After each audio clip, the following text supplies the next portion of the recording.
회복 탄력성. 구독해주시면 유익한 영상으로 보답하겠습니다. 좋아요도 꼭 눌러주세요. 회복 탄력성은 자신에게 닥친 온갖 역경과 어려움을 오히려 도약의 발판으로 삼는 힘이다. 성공은 어려움이나 실패가 없는 상태가 아니라 역경과 시련을 극복해낸 상태를 말한다. 떨어져 본 사람만이 어디로 올라가야 하는지 그 방향을 알고 추락해본 사람만이 다시 뛰어 올라가야 할 필요성을 절감하듯이 바닥을 쳐본 사람만이 더욱 높게 날아오를 힘을 갖게 된다. 이것이 바로 회복 탄력성의 비밀이다. 한국 전쟁이 끝난 다음 해인 1954년 미국 본토로부터 소아과 의사, 정신과 의사, 사회복지사, 심리학자에 이르기까지 다양한 학문적 관심을 가진 학자들이 절망과 좌절로 가득 찬 이 섬에 도착했다. 훗날 사회과학의 역사상 가장 야심찬 연구 중 하나로 기록될 카우아이 섬 종단 연구가 시작된 것이다. 이 연구자들은 1955년에 카우아이 섬에서 태어나는 모든 신생아 833명을 대상으로 해서 이들이 어른이 될 때까지 추적 조사하는 대규모 연구 프로젝트에 착수하였다. 카우아이 섬이 연구 대상으로 선정된 것은 무엇보다도 열악한 사회경제적 환경 때문이었고 유동인구가 적다는 이유였다. 그 후 워너 교수는 카우아이 섬 연구를 통해 회복 탄력성이라는 개념을 확립했다. 워너 교수가 40년에 걸친 연구를 정리하면서 발견한 회복 탄력성의 핵심적인 요인은 결국 인간관계였다. 어려운 환경 속에서도 꿋꿋이 제대로 성장해 나가는 힘을 발휘한 아이들이 예외 없이 지니고 있던 공통점이 하나 발견되었다. 그것은 그 아이의 입장을 무조건적으로 이해해주고 받아주는 어른이 적어도 그 아이의 인생 중에 한 명은 있었다는 것이다. 그 사람이 엄마였든 아빠였든 혹은 할머니, 할아버지, 삼촌, 이모이든 간에 그 아이를 가까이서 지켜봐주고 무조건적인 사랑을 베풀어서 아이가 언제든 기댈 언덕이 되어주었던 사람이 적어도 한 사람은 있었던 것이다. 사람은 결국 사랑을 먹고 산다는 것이 카우아이 섬 연구의 결론이다. 이러한 사랑을 바탕으로 아이는 자기 자신에 대한 사랑과 자아 존중심을 길러가며 나아가 타인을 배려하고 사랑하고 제대로 된 인간관계를 맺는 능력을 키우게 된다. 그리고 이것이 바로 회복 탄력성의 근본임을 카우아이 섬 연구는 알려준 것이다. 어린 시절 부모나 가족들로부터 헌신적인 사랑과 신뢰를 받고 자란 사람은 회복 탄력성이 높다. 하지만 이후 이루어진 많은 연구를 통해 어른이 된 이후에도 스스로의 노력과 훈련에 의해서 회복 탄력성이 얼마든지 높아질 수 있다고 밝혀졌다. 다음은 중학생, 고등학생, 대학생, 60세 이상, 일반 성인에 이르기까지 2,000명 이상의 표본을 대상으로 여러 차례 조사를 반복하고 엄밀한 통계 분석 기법을 사용한 53개의 문항으로 이루어진 한국형 회복 탄력성 지수를 완성한 것이다. P66, 69, KRQ 53 테스트. 자기 조절 능력은 감정 조절력 더하기 충동 통제력 더하기 원인 분석력. 대인관계 능력은 소통 능력 더하기 공감 능력 더하기 자아 확장력. 긍정성은 자아낙관성 더하기 생활 만족도 더하기 감사하기. 자기 조절 능력, 대인관계 능력, 긍정성의 세 가지 총합이 당신의 회복 탄력성 지수이다. 우리나라 사람들의 평균 점수는 195점이다. 만약 당신의 점수가 200점을 넘는다면 일단 안심이다. 그러나 212점 정도는 돼야 상위 20%에 들 수 있다. 220점을 넘는다면 당신은 대단히 회복 탄력성이 높은 사람이다. 이제 회복 탄력성을 구성하는 세 가지 요소인 자기 조절 능력, 대인관계 능력, 그리고 긍정성에 대해 설명하고 이러한 요소들을 어떻게 강화시킬 수 있는지 살펴볼 것이다. 답을 먼저 말하자면 긍정성 강화다. 긍정성을 강화하면 자기 조절 능력과 대인관계 능력을 동시에 높일 수 있다. 스스로의 실수를 사건으로 삼아 자신이 실수했다고 느꼈을 때 내가 무의식 중에 어떠한 반응을 보이는가를 측정해보는 실험을 보자. 피험자는 최대한 빨리 M이 나오면 오른쪽 버튼을, W가 나오면 왼쪽 버튼을 눌러야 한다.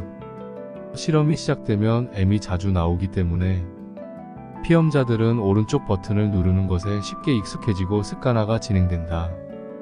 그러한 상황에서 가끔 W가 나올 때 사람들은 오른쪽 버튼을 누르는 실수를 저지르게 마련이다.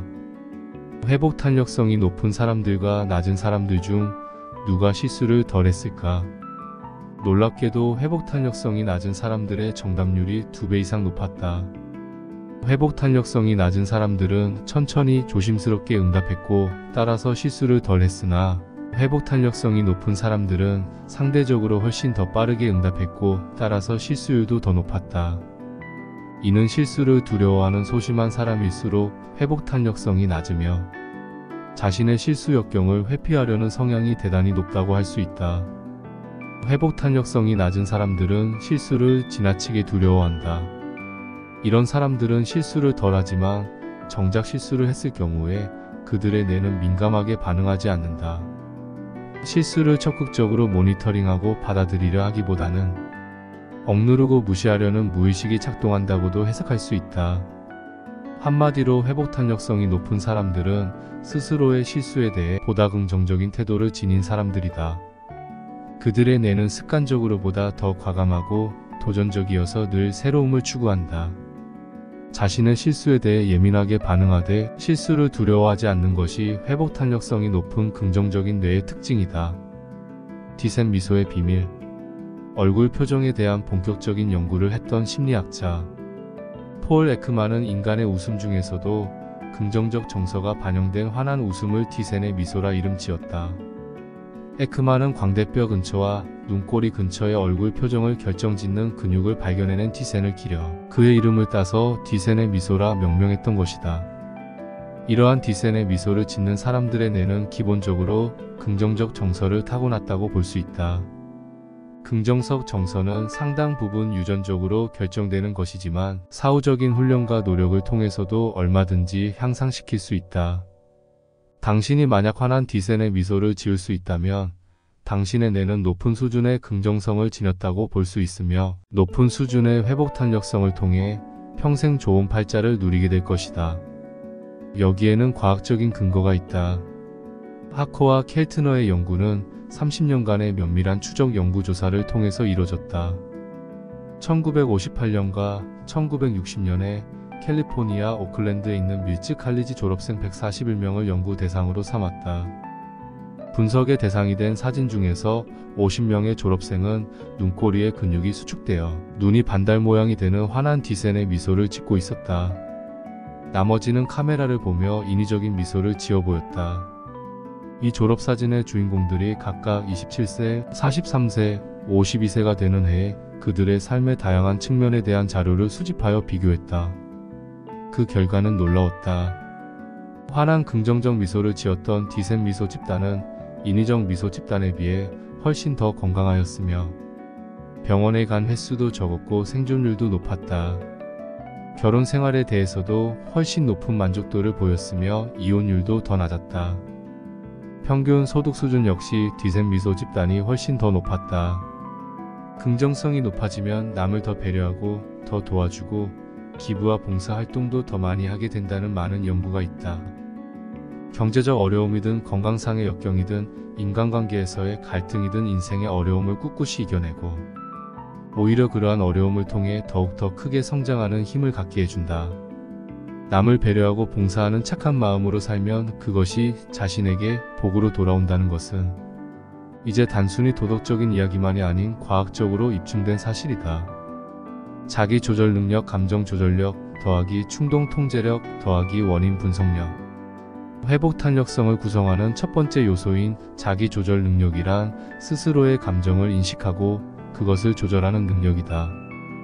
자기 조절 능력은 어려운 상황이 닥쳤을 때 첫째로 스스로의 부정적 감정을 통제하고 긍정적 감정과 건강한 도전 의식을 불러일으키며 둘째로 기분에 휩쓸리는 충동적 반응을 억제하고 마지막으로 자신이 처한 상황을 객관적이고도 정확하게 파악해서 대처 방안을 찾아낼 수 있는 능력이다. 감정 조절력. 감정 조절력은 분노나 짜증처럼 부정적인 감정을 억누르는 것만을 의미하는 것은 아니다. 필요할 때면 언제나 긍정적인 감정을 스스로 불러일으켜서 신나고 재미있게 일할 수 있는 능력도 의미한다. 어떤 사물의 기능적 고정성을 극복할 수 있는 능력은 곧 그 사물에 주어진 의미에 얽매이지 않고 창의적으로 새로운 의미를 부여하는 능력이다. 물 한 컵이 있다. 그러나 물을 따라 버리면 그 컵은 연필꽂이로 사용할 수도 있고, 혹은 밑에 구멍을 뚫어서 화분으로도 사용할 수 있다. 이처럼 기능적 고정성의 극복이란 결국 사물에 주어진 의미를 던져버리고 능동적으로 자기 나름대로의 의미를 부여하는 일이다. 이러한 적극적이고도 진취적인 삶의 태도가 곧 우리 삶에 있어서 여러 가지 문제를 해결하는 능력의 근본이 된다. 역경을 오히려 기회로 바꾸어 놓는 힘, 그 힘이 바로 기능적 고정성의 극복 능력이다. 자신이 사용할 수 있는 여러 가지 인적 물적 자원을 새롭게 조직하고 거기에 새로운 의미와 기능을 부여해서 최선의 해결책을 만들어내는 능력이 회복 탄력성의 중요한 요소다. 그렇다면 이러한 기능적 고정성을 극복할 수 있는 힘은 어떻게 키울 수 있을까? 코넬 대학의 앨리스 아이센 교수는 학생들을 두 그룹으로 나눠서 한 그룹에게는 5분 동안 재미있는 코미디 영화를 보여주었다. 다른 그룹에게는 논리적 사고를 자극하는 수학적 내용에 관한 영화를 보여주었다. 그러고는 이들에게 각각 10분을 주고 덩커의 촛불 문제를 풀어보게 했다. 결과는 놀라웠다. 깔깔대며 코미디 영화를 본 그룹은 75%가 10분 내에 문제를 풀었다. 그러나 논리적 사고를 자극하는 영화를 본 그룹은 단 20%만이 문제를 풀었다. 아이센 교수팀은 실험 참가자들에게 감사의 표시라고 하면서 싸구려 캔디 몇 개를 주어도 참가자들은 기분이 좋아졌고, 그렇게 미세하게 좋아진 기분의 차이는 엄청났다. 사탕을 받은 사람들은 그렇지 않은 사람들에 비해 촛불 문제뿐만 아니라 다른 종류의 창의성 테스트 문제도 더 잘 풀었다. 이처럼 긍정적 정서는 일시적으로 유발된 아주 작은 것이라도, 예컨대 예상치 못하게 사탕 선물을 받았다든지 5분간 코미디 프로를 시청했다든지 감사한 일에 대해 생각했다든지 인지 능력을 뚜렷하게 향상시킨다. 많은 연구들이 이러한 긍정적 정서는 사고의 유연성을 높여주고 창의성과 문제 해결 능력을 향상시키고 집중력과 기억력을 증가시켜 인지 능력의 전반적인 향상을 가져온다는 것을 밝혀냈다. 긍정적인 정서가 향상되면 다른 사람을 더 긍정적으로 바라보게 되며 부정적인 편견이나 고정관념은 약화된다. 반대로 부정적인 감정은 심한 편견과 고정관념을 가져온다. 스스로 불행한 사람이 다른 사람을 더 평가절하하고 편견에 사로잡혀서 부정적인 시각으로 바라본다. 긍정적인 감정은 타인에 대한 부정적인 편견으로부터 우리를 자유롭게 한다는 사실이 실증적으로 밝혀진 것이다. 당신 주변에 혹시 이상하고 나쁘고 사악하고 부정적인 사람이 유난히 많다고 느끼는가? 그렇다면 그것은 당신 자신의 부정적 감정의 결과일 가능성이 높으니 스스로를 한번 돌이켜볼 일이다. 뿐만 아니라 긍정적 정서는 무언가 새로운 것을 찾으려는 진취성과 도전성도 키워준다. 예컨대 부정적인 정서가 많은 사람은 늘 하던 일만 하고 먹던 것만을 먹으려는 반면 긍정적인 정서가 많은 사람은 새로운 것을 추구하는 경향이 강하다. 행복한 삶은 그래서 좀 더 도전적이고 진취적이고 늘 새로운 것을 추구하게 된다. 이것이 바로 행복하고 긍정적인 사람에게 늘 더 많은 기회가 찾아오는 이유다. 아이센 교수는 긍정적 감정은 판단력과 유연성, 창의성을 관할하는 뇌 부위의 도파민 시스템을 활성화시킨다고 주장한다. 이러한 유연성은 문제 해결 능력을 높일 뿐만 아니라 원만한 인간관계 역시 가능하게 한다. 보다 원만한 인간관계를 위해서는 내가 먼저 행복해져야 하고 긍정적 감정으로 충만해져야 한다. 충동 통제력. 충동 통제력은 자신의 동기를 스스로 부여하고 조절할 수 있는 능력과 관계된다. 자율성을 바탕으로 오히려 고통을 즐기는 능력, 혹은 고통의 과정을 즐거움으로 승화시키는 마음의 습관이라 할 수 있다. 매슬로우에 따르면 사람을 움직이는 데에는 기본적으로 두 가지 동기가 있다. 하나는 부족한 것을 채우려는 결핍 동기와 다른 하나는 보다 나은 자기 모습을 위해 노력하려는 성장 동기다. 만약 배가 고파서 무언가를 먹으려 한다면 그것은 배고픔이라는 결핍을 해결하려는 결핍 동기에 의한 행동이다. 반면에 보다 나은 운동선수가 되기 위해 열심히 연습한다면 그것은 성장 동기에 의한 행동이다. 충동 통제력은 결핍 동기보다는 성장 동기와 더 밀접한 관련성을 갖는다. 우리나라 사람들의 충동 통제력은 다른 나라 사람들에 비해 유난히 높은 편이다. 회복 탄력성의 여러 요소들 중에서 한국인이 더 높은 수준을 보인 유일한 것이 바로 충동 통제력이었다. 그러나 이런 충동 통제력이 건강한 것이 되려면 그것은 반드시 긍정성이 자율성과 균형을 이루어야만 한다. 내가 하고 싶어서 내가 좋아하는 일이니까, 내가 생각하기에 의미 있는 일이니까. 다른 충동을 통제해가면서 그 일에 집중하는 것이 건강한 충동 통제력이다. 국가 간 학력 비교 조사인 PISA 국제학업 성취도 평가를 보면 우리나라 학생들은 학업 성취도는 세계 최상위권의 수준을 보이고 있다. 하지만 흥미도, 내재적 학습 동기, 학업 효능감, 학업에 대한 자신감, 협동학습에 대한 선호도, 평생 학습에 필요한 자기주도적 학습 능력 등에서는 최하위 수준이었다. 교육 전문가들은 청소년기인 만 15세 때는 학업 성취도가 조금 낮더라도 학생들의 정의적 태도가 높이 나오는 게 오히려 더 중요하다고 지적하고 있다. OECD 교육국의 PISA 관리 책임자인 베르나르 위니에는 이렇게 말한다. 한국 학생들이 세계에서 가장 우수한 학생들인 것은 분명하지요. 하지만 행복한 아이들은 아니에요.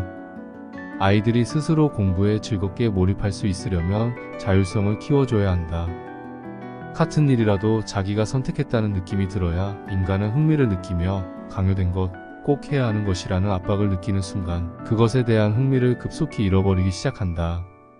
인류 역사를 통틀어서 위대한 업적을 남긴 사람들은 모두 자신이 하는 일에서 커다란 즐거움과 사명감과 의미를 찾은 사람들이다. 보다 많은 연봉이나 보다 높은 직위에 오르기 위해서 자신이 하는 일을 참으면서 하는 사람이 위대한 업적을 남긴 예는 없다. 나의 삶은 어디 먼 미래에 있는 것이 아니다. 하루하루 한순간 한순간의 적분이 곧 나의 삶이다. 정상에 오르는 것을 목표로 두기는 하되 내딛는 발걸음 하나하나를 즐기면, 즉 과정을 즐기면 힘들지 않고 정상을 향해 갈 수 있다. 이것이 칙센트미하이가 말하는 몰입 혹은 최적의 경험이다. 그렇기 때문에 행복은 성공의 결과라기보다는 성공에 이르는 길이라 할 수 있다. 성공한 사람이 행복하다기보다는 행복한 사람이 성공하는 것이다. 회복 탄력성이 높은 사람이 행복한다기보다는 행복해져야 회복 탄력성이 높아진다는 뜻이다.